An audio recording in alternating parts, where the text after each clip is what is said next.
clearance with, and 5 outstanding constitutional matters, including governance issues, effective checks and balances, and the question of boundaries delimitation. I thank you. Thank you. Dr. Alwale. Dr. Alwale, on behalf of the Kenya Kwanza Coalition and the issues that have been presented. Thank you, Chairs. This is the list of the Kenya Kwanza preliminary issues that we have tabled this afternoon. There are 7. 1, reconstitution of the IEBC Commissioner Selection Panel. 2, the 2/3 gender rule. The entrenchment of the National Government Constituency Development Fund, the National Government Affirmative Action Fund, and the Senate Oversight Funds in the Constitution. 3, the creation of the office of the leader of the official opposition. 4, resolving insecurity problems, including banditry and urban gangs, and proposing measures to deal with the impunity on the part of those who should bear responsibility. 3, legal framework to give effect to Article 37 of the Constitution of Kenya so as to regulate the conduct and assignment of responsibilities to different parties, including organizers of demonstrations. 6, electoral reforms to ensure closure of the electoral outcomes for post-election peace and national stability, including measures to forestall a repeat of the events of the 15th of August 2022 that occurred at Pomas, resulting in a declaration crisis. 7, review the legal policy and administrative safeguards to protect government and state institutions from state capture. I thank you. So,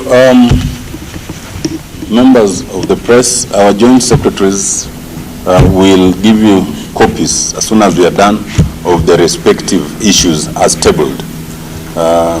As we have announced, we are continuing with the deliberations tomorrow from 10 a.m. Are there any questions? There's one there, but let's just get an indication. Who else has a question? So it's only one. Yeah. Oh. 2 or 3. Okay. We take the 3. So we take those 3. Let's start with you. So much for any demand of HMAs. You seem to have made some headway in the talks. And the issues that you've agreed with both sides to discuss, do you think they can be resolved without going for a referendum? In the end? As we have indicated, we have tabled the issues. We will come to the stage when we will start the substantive discussion on them. Only at that point would we know whether they require an amendment to the Constitution and whether it's an amendment that would require a referendum. At this stage, it would be too early to say.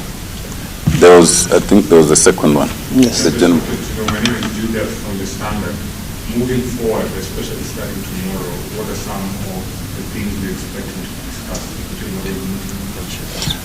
You expect us to discuss the various issues tabled, and we will go on them one by one.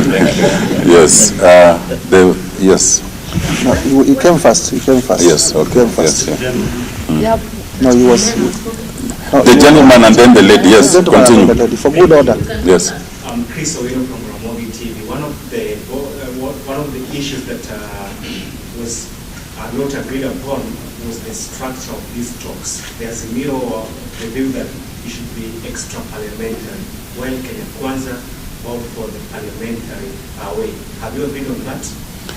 By last week, as we indicated to you, there were 3 things that were major, which were outstanding: the framework agreement, the tabling of the issues, and the settling on the nature of the talks. Today, we have resolved 2 of them. Tomorrow morning, among others, the nature of the talks will take center stage and will report to you. The lady now. Minister, right? My question is, we already now have the framework agreement, and this is what will be presented to Parliament through a notice of motion. I don't know if that is coming, and whether we now expect the next, whether members will be for the issues that you've agreed on or not. That question is related to the previous one. The nature of talks includes what we call formalization of this team.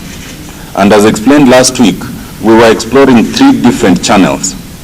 The first channel is the parliamentary route. And if it was the parliamentary route, then you'd be right. It would be the question of tabling of a motion and all that for the joint committee. But the next issue we're exploring, which we'll discuss again tomorrow in detail, is the executive route, where you use an executive order to constitute the team. And I think you are familiar with that previously. The third route is what we call the sui generis route, where we talk of exercise of sovereignty under Article 1, where you do not need to be formally constituted, provided there's political goodwill. So those 3 options are the ones we are still examining tomorrow. Yes. I believe we are done. The very last one. Okay, TV 47. Yes. From Kenya Kwanza's side, we've spoken about the issue of Article 37 legal effect on demonstrations. I would like to know what are the expectations, because we heard there's been talking about those barazas go hand in hand. My brother, and for the benefit of everyone, that will be part of what will be discussed when we reach at that issue. When we discuss, we'll be able to brief you. Stay tuned for next week. Thank you very much, and apologies for keeping you waiting for long. No, that will not come tomorrow. That will not come tomorrow. Now,